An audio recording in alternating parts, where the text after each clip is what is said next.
quería lervos un textiño pequeno. Levo porque non me acordo de memoria. Teño.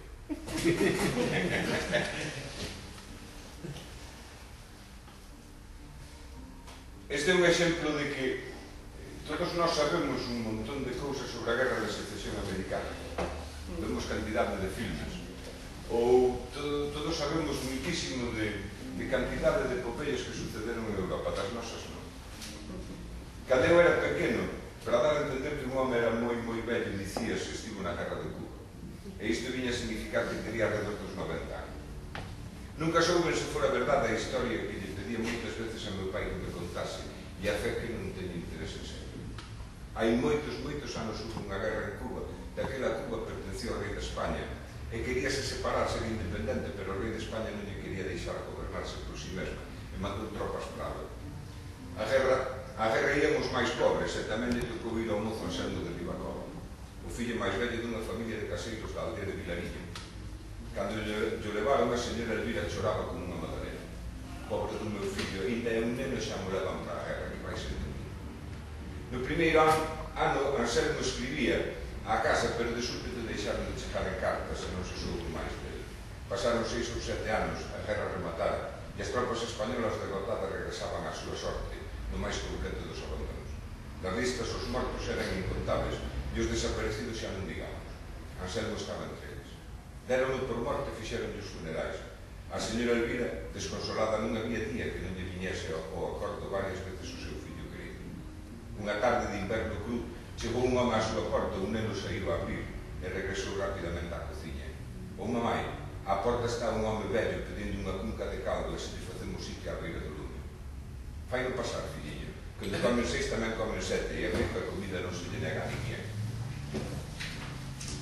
O rapaz fixe entrar o viaxeiro, daba mágoa de arpa e tiña a cara moura do sol, as meixelas pegadas aos osos, coa barba dos 2 anos, fraque, os ollos afundidos nas cuncas e vestía restos de algo semellante a un uniforme do exército, con máis remendos que te original.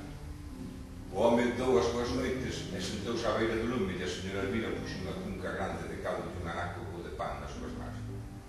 Toda a familia tiña a vista posta nele. Nun santiamén o viaxeiro deixou a cunca limpa, como unha patena, e non lle quedou ninguna migalla de pan no chan. Víase as leguas que creía fame de varios días.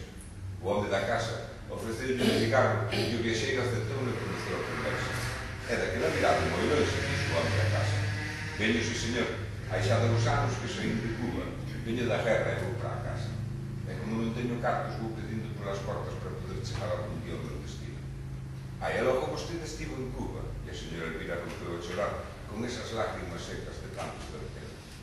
A nós morreunos un fillo aló, ainda tivemos misas por ele o mes pasado. A verdade é que non sabemos se está morto, pero tanto tempo sen termos novas dele. E no goberno civil dixéronos que está desaparecido, e que con seguridade que está morto. Eu ainda non son conforme. E logo vostede, se o dise, coñecerío.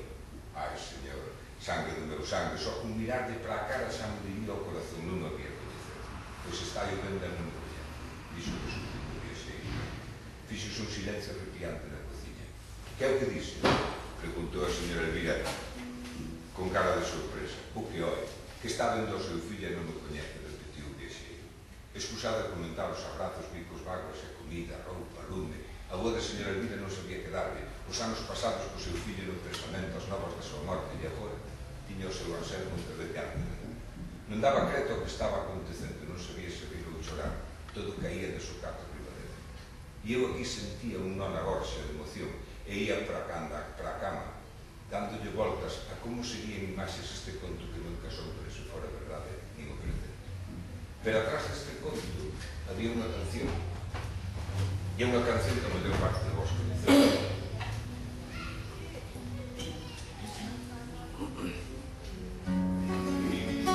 E agora que veo a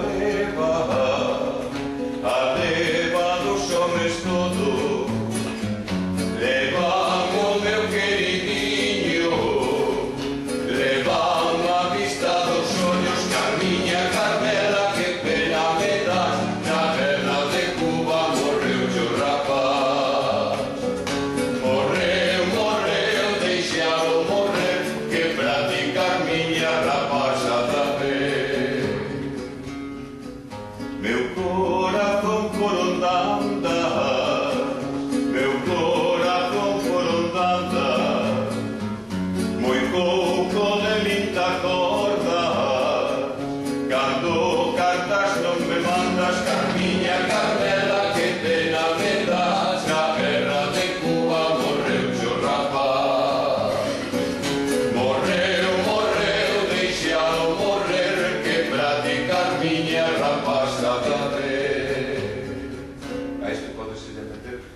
cantidade de estrofas. Quere dicirse con isto que son cantidade as lendas que explican a nosa historia. Non falemos de mouros, porque entón temos fincados os nosos castros, os nosos megalitos, temos fincada toda a nosa historia. Non falemos de pazos, non falemos de murallas, non falemos de feitos. Eu descubrí ainda hai pouco que ali cerca de onde vivo eu hai un carballo, que había un carballo, e o lugar chamanlle o Carballo dos Fauciosos. Era onde se reunían as partidas carlistas, cando iban facer das súas. Porque neste país houve guerras carlistas, pero ninguén de nós sufriu eso. Por que? Porque é a nosa historia próxima. E podemos coller o estigma de saber onde vivimos e de saber que temos pasado. E iso é perigoso. E non sei por que coñer perigoso.